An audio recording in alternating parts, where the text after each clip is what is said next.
La relance de la dynamique personnelle est une démarche fondamentalement pragmatique. Nous ne sommes pas là pour expliquer à la personne ce qui lui advient ou ce qui a pu lui advenir, mais nous sommes là à l'écoute de ce que la personne va émettre pour pouvoir lui restituer à la personne son propre savoir afin qu'elle puisse l'appliquer, le critère étant la disparition du symptôme et le critère suprême étant le changement qui intervient derrière. Comme si la douleur initiale, la difficulté initiale était l'indication d'un changement obligé.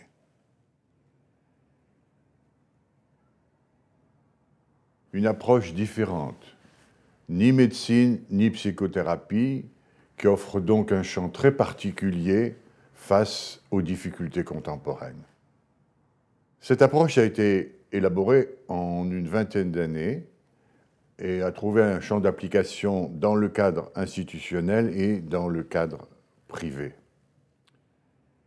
Elle mérite d'être présentée par la différence d'approche effectuée face aux maux du siècle, aux grandes difficultés contemporaines, qu'il s'agit maintenant de désigner par leur nom et non plus en fonction de termes issus du XIXe siècle et qui rapportent plutôt des diagnostics qu'autre chose.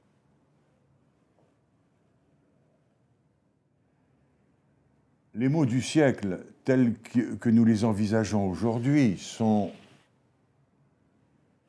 à définir sous un angle très particulier. Le premier fléau de notre société contemporaine consiste dans le dérèglement des cycles naturels, avec ce qui implique au premier degré un dérèglement du sommeil, donc de la récupération, avec tout ce que cela peut impliquer.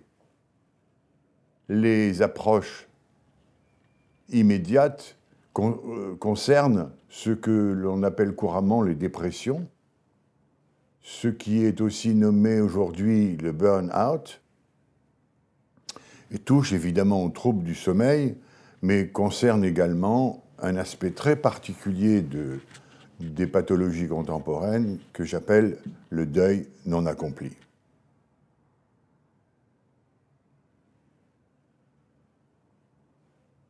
La relance de la dynamique personnelle repose sur un principe. Et ce principe doit être considéré à la fois dans l'ordre pratique, thérapeutique, et également dans l'ordre éthique. De quoi s'agit-il?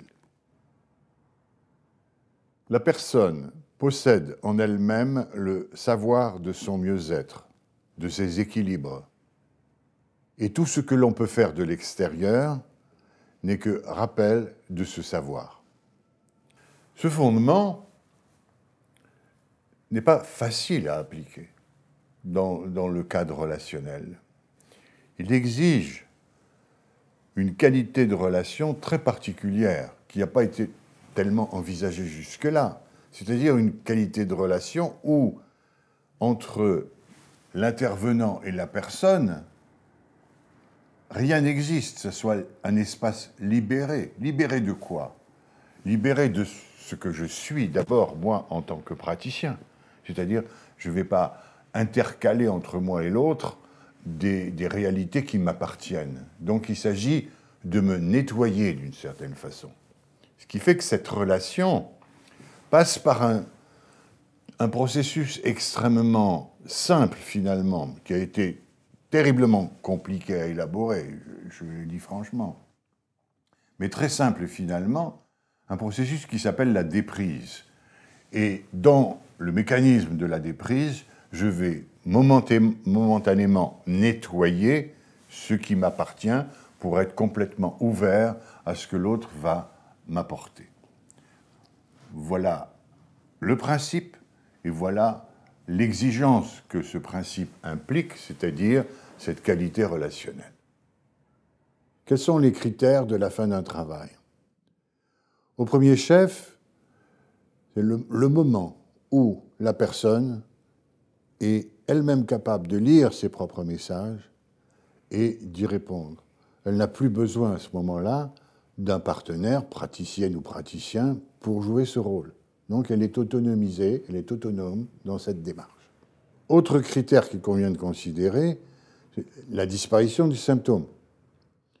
Ce symptôme va disparaître momentanément ou définitivement. Et il disparaît définitivement si un changement est opéré par la personne.